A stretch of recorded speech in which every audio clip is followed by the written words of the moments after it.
ইন্না আনজালনাহু ফি লাইলাতিন মুবারাকাতিন ইন্না কুন্না মুনজিরিন। আল্লাহ রাব্বুল আলামিন পবিত্র কোরআনের ভিতরে বলেন, এমন একটা রজনী আমি আল্লাহ তোমাদের দিয়েছি, যেই রজনীতে আল্লাহ পাক কোরআনুল কারীম নাজিল করেছেন। মুসলমান, পবিত্র শাবান মাস, এই পবিত্র শাবান মাসে এমন একটা রাত আছে যেই রাত্রিটিকে বলা হয় লাইলাতুন নিসফি মিন শাবান। আল্লাহর নবী বলেন, লাইলাতুন নিসফি মিন শাবান এমন একটা রাত যেই রাতে আল্লাহ পাক প্রথম আসমানে আসে। প্রথম আসমানে এসে ডাক দিয়া বলে, বান্দারে, আমি আল্লাহ প্রথম আসমানে বান্দা তোমার জন্য এসেছি।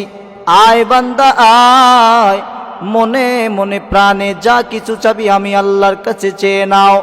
আমি আল্লাহ পাক রব্বুল আলামিন প্রথম আসমানে এসেছি, তোমার যা কিছু প্রয়োজন সব কিছু দেওয়ার জন্য আমি আল্লাহ পাক এসেছি। আল্লাহ পাক রব্বুল আলামিন এই লাইলাতুন নিসফি মিন শাবানের রাত্রে আল্লাহ পাক প্রথম আসমানে এসে বান্দাদের ডাকতে থাকে। আর এই লাইলাতুন নিসফি মিন শাবানের রাত্রে আল্লাহ পাক প্রতিটি মানুষের জীবনে সব কিছু আশা চাওয়া পাওয়া রিজিকের ফয়সালা করে থাকে। আল্লাহ পাক বলেন, এই লাইলাতুন নিসফি রাতে বান্দা তুই আমার কাছে যা চাবি, চাইতে দেরি আমি আল্লাহ দিতে দেরি করব না। আম্মা জান আয়েশা সিদ্দিকা রাদিয়াল্লাহু তাআলা আনহা বলেন, আল্লাহর নবী বিশ্ব নবী এই রকম রাতের বেলা, একদিন রাতের বেলা হঠাৎ করে নবী কোনো স্ত্রীর রুমে নাই। হঠাৎ করে খুঁজতে খুঁজতে খুঁজতে খুঁজতে হঠাৎ করে তাকায়া দেখে নবীজি ওই জান্নাতুল বাকি কবরস্থানের পাশে গিয়ে হাত তুলে কান্না করে। আমার আম্মা জান আয়েশা সিদ্দিকা রাদিয়াল্লাহু তাআলা আনহা বলেন, নবীকে জিজ্ঞেস করলাম, নবী গো, আপনি কি ব্যথা পাইছেন আমাদের আচার আচরণে? এত রাত্রেবেলা আপনি কবরের পাশে এসে কান্না করেন কেন? নিশ্চয় আপনার স্ত্রীর কথা মনে পড়েছে, নিশ্চয় আপনার পরিবার পরিজনের কথা মনে পড়েছে। আল্লাহর নবী বলেন, এই আয়েশা, আমার দুনিয়ার কারো কথা চিন্তা করে কান্না করি না, আমার বুকের ভিতরে কোনো ব্যথা নাই। কিন্তু তোমরা কি জানো আজকে কি চলতেছে? আজকে কিসের রাত? আম্মা জান আয়েশা সিদ্দিকা রাদিয়াল্লাহু তাআলা আনহা বলেন, আজকে কিসের রাত জানতে চাই? আল্লাহর নবী বলেন, আজকে রাত্রিটি হলো নিসফি শাবান। আজকে রাত্রে আল্লাহ প্রথম আসমানে এসে বান্দাদের ডাকতে আসে, এই বান্দা, যা কিছু প্রয়োজন আমি আল্লাহর কাছে চেয়ে নাও। আমি আল্লাহ দেওয়ার জন্য প্রথম আসমানে এসেছি। দুনিয়ার মানুষ ভালো করে শুনে নেন, আল্লাহ পাক এই শাবান মাসটারে বড় দামি বানাইছেন। আল্লাহ পাক এই শাবান মাসটারে বড় দামি করে বানাইছেন। আল্লাহ পাক রব্বুল আলামিন এই শাবান মাসে নবীর মাধ্যমে জানিয়ে দিয়েছেন, আমার পৃথিবীতে যত বান্দা আছে সব বান্দার রিজিকের ফয়সালা হয় এই রাত্রিটি, সব বান্দাদের হায়াতের ফয়সালা হয় এই রাত্রি। আল্লাহ রব্বুল আলামিনের পয়গম্বর বলেন, এই উম্মত, যা কিছু প্রয়োজন তোমার আল্লাহর কাছে চেয়ে নাও। আল্লাহর নবী বলেন, এই দিন তোমরা এই রাত্রিটিতে বেশি বেশি ইবাদত করবা, বেশি বেশি রোজা রাখবা, বেশি বেশি হজ যাকাত দান সবকিছু এই মাসে বেশি বেশি করবা। কারণ শাবান মাস, এরপরে একটা পবিত্র মাস আছে রমজানুল মুবারক মাস। রমজান মাস বলে কেমন দামি! এই রমজান মাস এমন দামি, 12টি মাসের মধ্যে দামি একটি মাসের নাম রমজান মাস। রমজান মাস আসবে, এই জন্যে শাবান মাসে সবাই যেন প্রস্তুতি নেয়। শাবান মাসে পবিত্র হওয়া, বিভিন্ন ছোট ছোট বড় বড় গুনাহ থেকে পবিত্র হইয়া রমজান মাসের জন্য পবিত্রতা অর্জন করা। আল্লাহর নবী বলেন, এই মাসে বেশি বেশি তোমরা নিজেকে শুধরাইয়া নিবা।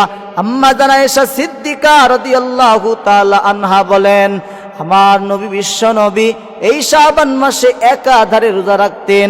এমনও বছর গেছে যেই বছরে আমার নবী রোজা রাখছেন, রোজার ছাড়তেন না।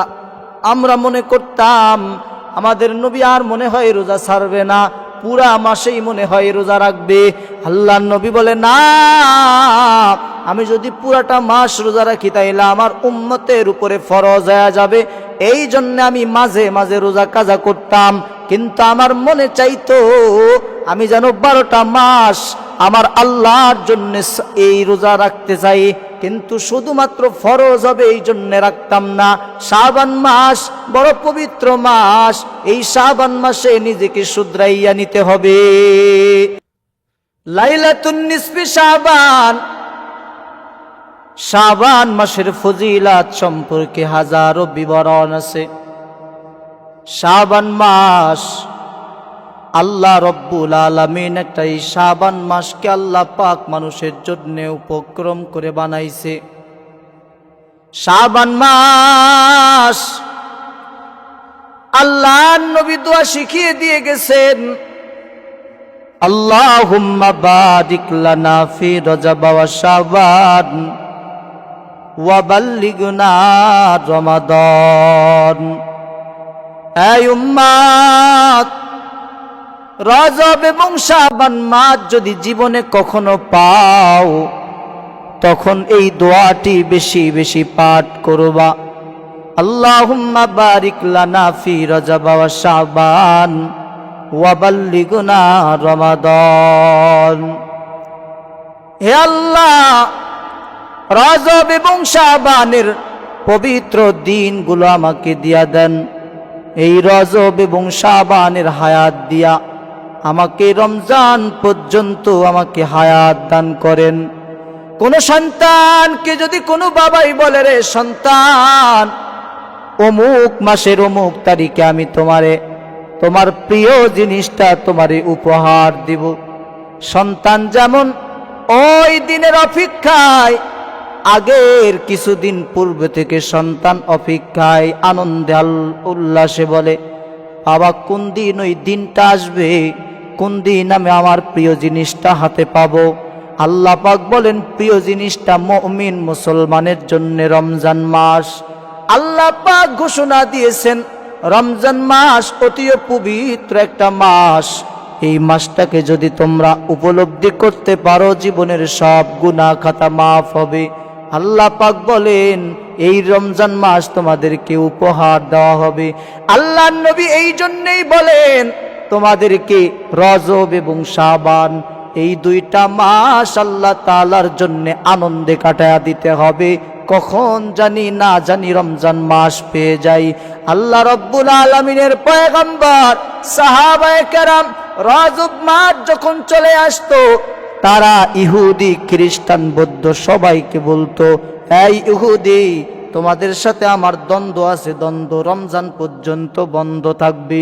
আগে আমার রমজান নেই, রমজানের পর আবার তোমাদের সঙ্গে যুদ্ধ হবে, কিন্তু রজব মাসে তোমাদের সঙ্গে আমাদের কোনো যুদ্ধ নাই, রজব মাসে তোমাদের সঙ্গে আমার কোনো বিদ্রোহ নাই, রজব মাসের ওসিলাই তোমারে সব মাফ করে দিলাম।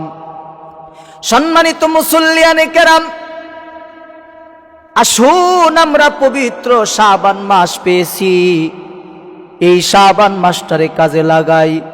শাবান মাস এমন একটা দামি মাস, এই শাবান মাসে নিজেকে পবিত্র পরিপূর্ণভাবে করতে হবে। আল্লাহর নবী বলেন, এই উম্মত, এই শাবান মাসে বেশি বেশি আল্লাহকে ডাকতে থাকো, শাবান মাসে আল্লাহকে বেশি বেশি ডাকতে থাকো, যেন রমজান মাসে ডাকার যেন কোনো কমতি না হয়। রমজান মাসের জন্যে পুরাপুরি প্রস্তুতি নেওয়ার জন্য আল্লাহ পাক আমাদেরকে পাঠাইছেন। আল্লাহ পাক রব্বুল আলামিন অন্যান্য নবীদের উম্মতদের এরকম কোনো দামি মাস দেয় নাই।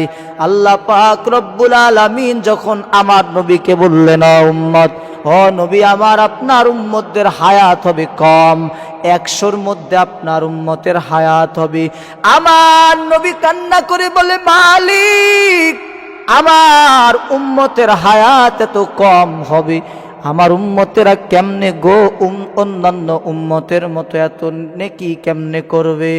আমার উম্মতের হায়াত হবে 100 বছর, কিন্তু মূসা নবী, ঈসা নবী, ইব্রাহিম নবীর হায়াত, উম্মতের হায়াত বড় লম্বা ছিল। তারা বেশি লম্বা, বেশি হায়াত পাওয়ার কারণে তারা বেশি আমল করেছে। আমার গুনাহগার উম্মতগুলো কেমনে এত আমল করবে? আমার গুনাহগার উম্মতগুলো কেমনে এত কম সময়ে এত আমল করবে? আল্লাহ বলে, হাবিব আমার, বন্ধু আমার, আপনার কোনো টেনশন নাই, আপনার কোনো চিন্তা নাই। আপনি আপনার উম্মতদের জানায়া দেন, আপনার উম্মতদের একটা রাতের আমল অন্যান্য উম্মতের 1000 বছরের হায়াত পাইয়াও আপনার উম্মতের একটা রাতের সমপরিমাণ হবে না।